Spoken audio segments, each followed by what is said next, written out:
Do you know your Samsung Galaxy S26 Ultra can automatically control when the always on display appears? This is called auto mode and it helps balance convenience and battery usage. Let me show you how to use it. First, open setting, scroll down and tap lock screen and AOD.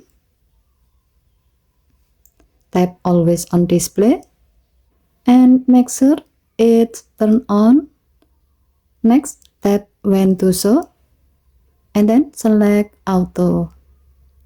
With this option, your phone will automatically show or hide the always on display based on your usage.